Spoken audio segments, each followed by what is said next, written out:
Hello everyone. आज हम लोग इस वीडियो में देखेंगे भारत के नामकरण के बारे में।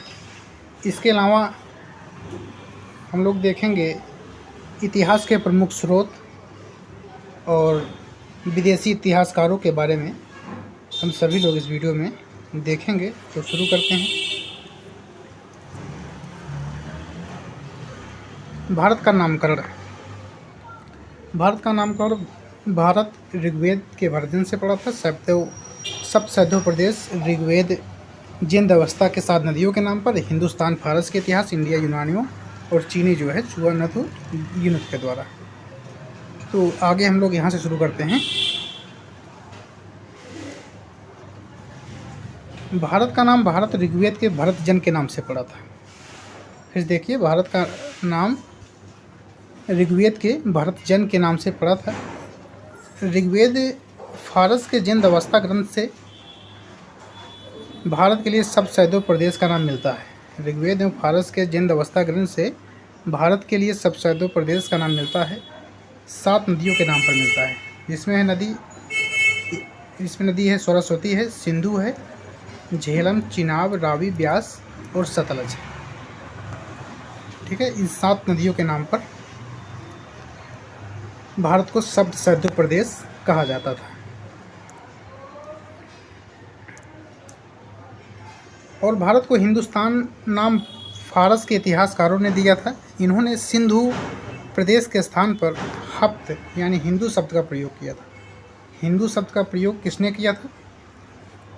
तो फारस के इतिहासकारों ने भारत को हिंदू शब्द का प्रयोग दिया था। भारत को इंडिया नाम यूनानियों ने दिया था। उन्होंने सिंधु नदी इंडस शब्द का प्रयोग किया था। भारत को इंडिया नाम यूनानियों ने दिया था। उन्होंने सिंधु नदी इंडस शब्द का प्रयोग किया था। भारत को चीनी यात्रियों ने चुआनचु यीनुद नाम दिया था। अजीब सा नाम होता है चीनियों का। विक्रम संवत के बारे में हम लोग देखेंगे। 57 ईसा पूर्व में मालवा के राजा विक्रमादित्य ने शकों को पराजित करने के अवसर पर विक्रम संवत को प्रारंभ किया था। किसने? राजा विक्रमादित्य ने जब शकों को पराजित कर दिया था, उस समय इन्होंने शुरुआत किया था विक्रम संवत को 57 ईसा पूर्व में। ये भारत के प्रथम विक्रमादित्य माने जाते हैं। कौन? राजा विक्रमादित्य। ये थे मालवा के शासक, इसको याद रखिएगा। ये भारत के प्रथम विक्रमादित्य, क्योंकि विक्रमादित्य की उपाधि कई राजाओं के द्वारा ली जाती है, इसलिए ये जो मालवा के राजा थे विक्रमादित्य, इनको भारत का प्रथम विक्रमादित्य कहा जाता है। भारत में कुल 14 विक्रमादित्य हुए थे। कितने हुए थे? 14 विक्रमादित्य हुए। भारत में अंतिम विक्रमादित्य की उपाधि हेमचंद्र हेमू ने लिया था। हेमचंद्र हेमू ने लिया था, यानी धारण किया था। अब बात करेंगे हम लोग शक संवत की। शक संवत 78 ईस्वी में कुषाण वंश के सबसे महान राजा कनिष्क ने शक संवत का प्रारंभ किया था। किसने किया था? कनिष्क शासक ने। ये था कुषाण वंश का शासक था। इन्होंने शक संवत का प्रारंभ किया था 78 ईस्वी में। भारत सरकार ने 22 मार्च 1957 को शक संवत को राष्ट्रीय कैलेंडर के रूप में स्वीकार किया है। 22 मार्च 1957 को शक संवत को राष्ट्रीय कैलेंडर के रूप में स्वीकार किया गया है। किसके द्वारा? भारत सरकार के द्वारा।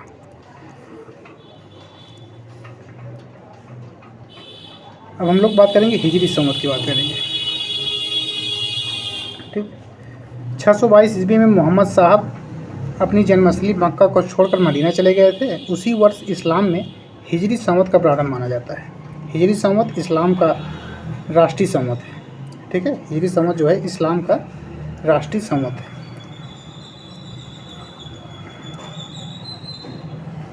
ग्रेगोरियन कैलेंडर की बात कर लेंगे। विश्व में यह सर्वप्रथम प्रचलित कैलेंडर है। इसी के आधार पर 1 जनवरी से नव वर्ष का प्रारंभ माना जाता है। ठीक है, इसी के आधार पर जो कैलेंडर वर्तमान में हम लोग देखते हैं, इसी के आधार पर बनाया है। 1 जनवरी से नव वर्ष का प्रारंभ माना जाता है। इसे पोप 13वें थे, 1582 ईस्वी में प्रारंभ किया था। किसने प्रारंभ किया? पोप 13वें ने प्रारंभ किया था। ये थे वेटिकन चर्च के प्रमुख होते थे। जो वेटिकन चर्च के प्रमुख होते थे उनको क्या कहा जाता था? पोप कहा जाता था। इतिहास के स्रोत, ठीक, इतिहास के स्रोतों को हम लोग देखेंगे। इसमें पहले देखेंगे साहित्यिक स्रोत, ठीक है। साहित्यिक स्रोतों के बाद हम लोग करेंगे इसकी जानकारी जो है अष्टाध्यायी किसके द्वारा लिखी गई थी? पाणिनि के द्वारा। पंचतंत्र विष्णु शर्मा के द्वारा, अर्थशास्त्र कौटिल्य के द्वारा और रजत रंगड़ी कल्हड़ के द्वारा। यह जो है भारत की प्रथम ऐतिहासिक पुस्तक मानी जाती है। भारत की प्रथम ऐतिहासिक पुस्तक मानी जाती है रजत रंगड़ी कल्हड़, ठीक। और मुद्रा राक्षस किसने लिखा था? विशाख दत्त के द्वारा लिखी गई थी, ठीक।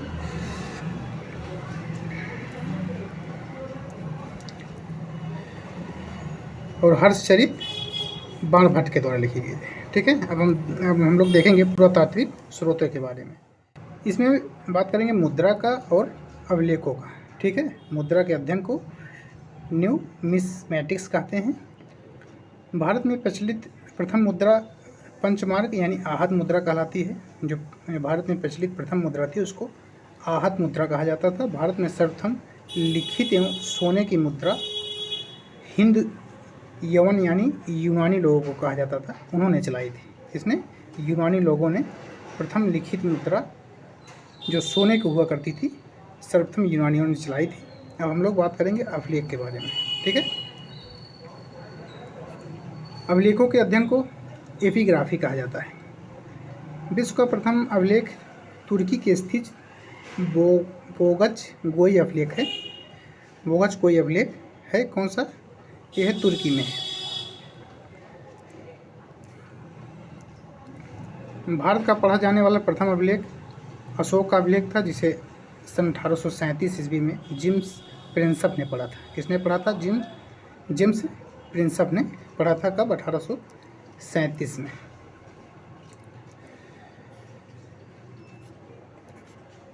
अशोक के सभी अभिलेख प्राकृत भाषा में है। नहीं, इसके अलावा भी कुछ खरोष्टी लिपि में भी मिलते हैं और अरमाइक लिपि में भी मिलते हैं। यहाँ पर थोड़ा सा डाउट है, तो थोड़ा गलत लिख दिया गया है। भारत में संस्कृत भाषा का प्रथम अभिलेख वर्तमान गुजरात में स्थित रुद्रदामन का जूनागढ़ अभिलेख है, ठीक है। वर्तमान गुजरात में स्थित रुद्रदामन का जूनागढ़ अभिलेख है। कौन सा? संस्कृत भाषा का प्रथम अभिलेख मिलता है, ठीक। यह गद्य और पद्य दोनों में लिखा गया था, ठीक है। गद्य और पद्य दोनों में लिखा गया था।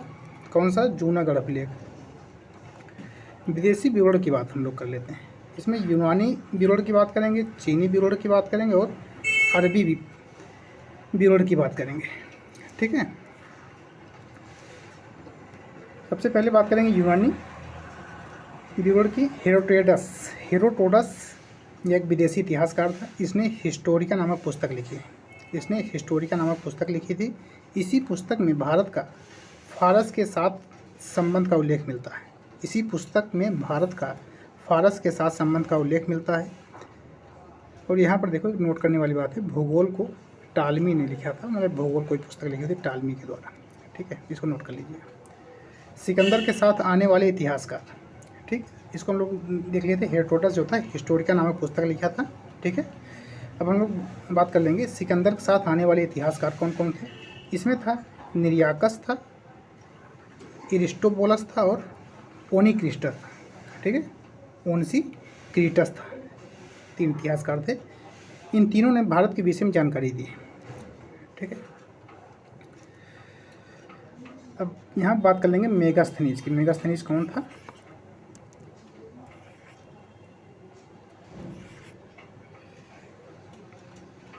इसने इंडिका नामक पुस्तक लिखी है, ठीक। मेगास्थनीज ने इंडिका नामक पुस्तक लिखी थी।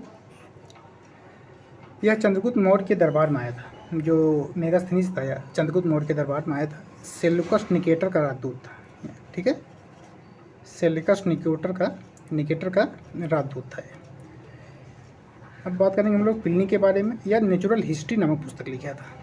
इन सभी पुस्तकों में भारत से संबंधित जानकारियाँ प्राप्त होती हैं।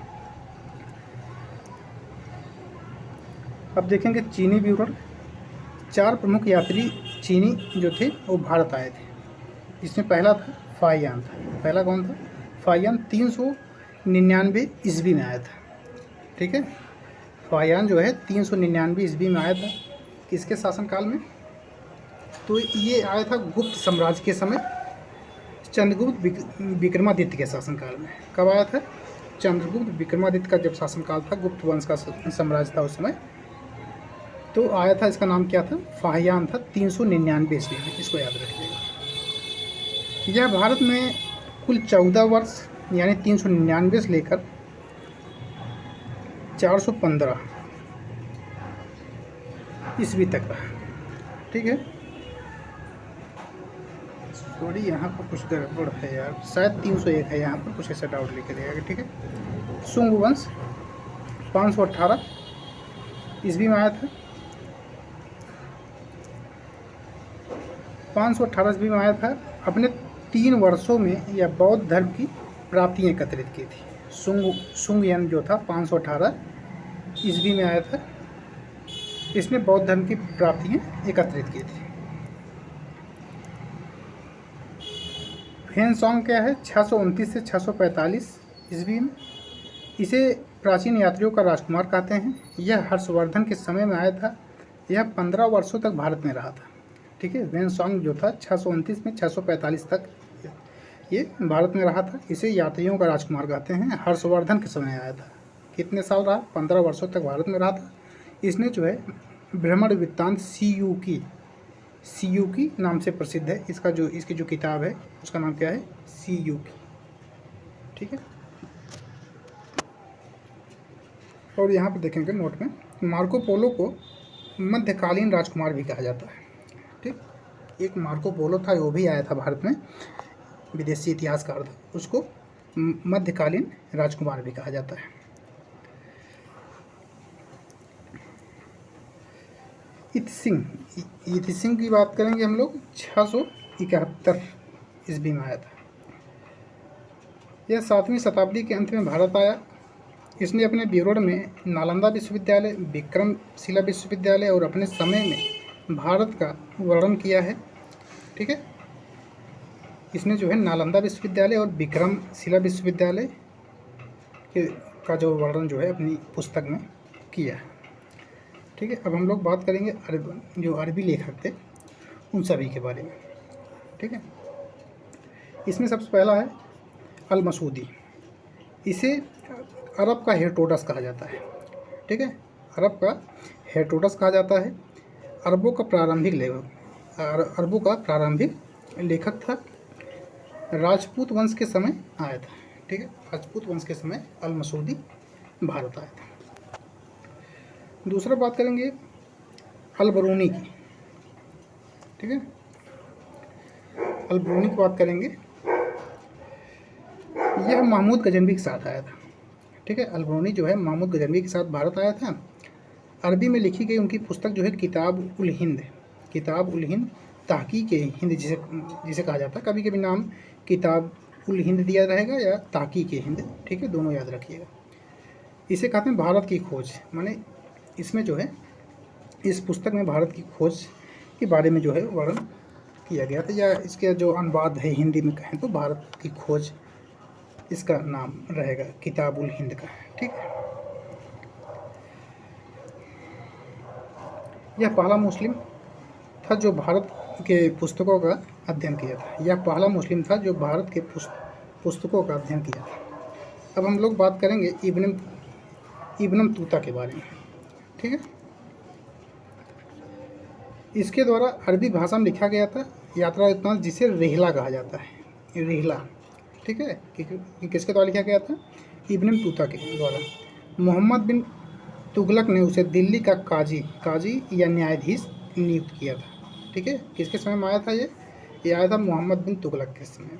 ठीक है, जिसे MBT या मोहम्मद बिन तुगलक उस समय आया था। ठीक है, तो ये था। इसके आगे हम वीडियो बनाते रहेंगे।